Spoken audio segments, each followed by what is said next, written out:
कि अभी ये दुष्कर्म की जो घटनाएं हैं अब ये सुर्खियों में भी नहीं आती हैं, क्योंकि इतनी संख्या बढ़ चुकी है और नाबालिग बच्चियों के साथ इस प्रकार के घिनौने अपराध हो रहे हैं हमारे प्रदेश में। ये लगातार चिंता का विषय है, समाज के लिए है, सरकार के लिए तो होना ही चाहिए।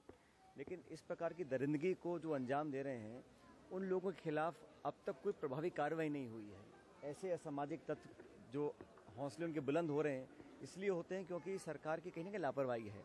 और मैं इतना चाहता हूं सरकार से कि इस प्रकार प्रदेश की राजधानी में अगर बच्चियों के साथ खुले में इस प्रकार का व्यवहार होगा, यौन शोषण होगा, बलात्कार होगा, तो क्या संकेत हम देना चाहते हैं समाज को और पूरे देश और दुनिया को। इसलिए मैं समझता हूं मुख्यमंत्री जो एक महिला खुद हैं उनको इसकी गंभीरता को समझना चाहिए। जिन बच्चियों के साथ ये कुकर्म होते हैं उनके परिवार वालों को किस किस वेदना का सामना करना पड़ता है इसकी हम कल्पना भी नहीं कर सकते हैं।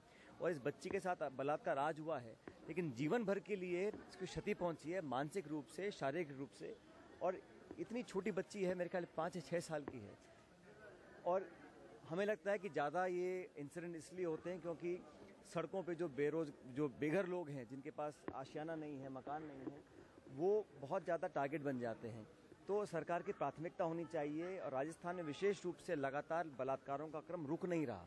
गृह मंत्री तो विवश और बेबस हैं ही, लेकिन मुख्यमंत्री जी ने भी अभी तक लोगों के जहन में जो असुरक्षा का माहौल पैदा हुआ है उसको खत्म करने के लिए ना तो कोई स्टेटमेंट दिया है, ना लोगों को आश्वासित किया है, ना कोई कदम उठाया है।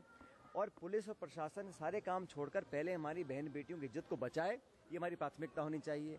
पुलिस का, लॉ एंड ऑर्डर की जो मशीनरी है, उनकी प्रायोरिटीज़ क्या हैं ये समझ से परे है। और लगातार राजस्थान के अंदर ये तो वो घटनाक्रम है जो हमारे सामने आया है। आप कल्पना कीजिए, देहात में, ग्रामीण क्षेत्रों में ऐसे कितने इंसिडेंट होते होंगे जो रिपोर्ट नहीं होते हैं। इसलिए बलात्कार, यौन शोषण, रेप, गैंग रेप, बच्चियों के साथ यौन शोषण इतना बढ़ चुका है कि हम सबका सर शर्म से झुकता है। और मुख्यमंत्री को, गृह मंत्री को सारे काम छोड़ के पहला काम ये करना चाहिए कि प्रदेश की जो हमारी बहन माँ बेटियां हैं इनकी इज्जत सुरक्षित रहे।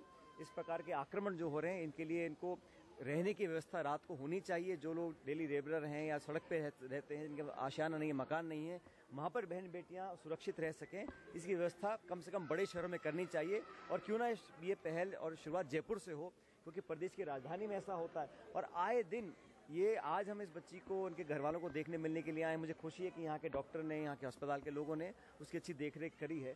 लेकिन ये काफ़ी नहीं है कि हम सिर्फ सांत्वना दे दें, शोक प्रकट कर दें, परिवार से मिल लें और चले जाएं या कुछ मुआवजा दे दें। लेकिन इसको रोकने के लिए क्या कदम सरकार उठा रही है, इसका एक ब्लूप्रिंट तैयार करना चाहिए और जनता के सामने आके उसका बखान हो, ताकि लोगों के मन में संतोष हो कि हमारी सरकार हमारी इज्जत बचा सके।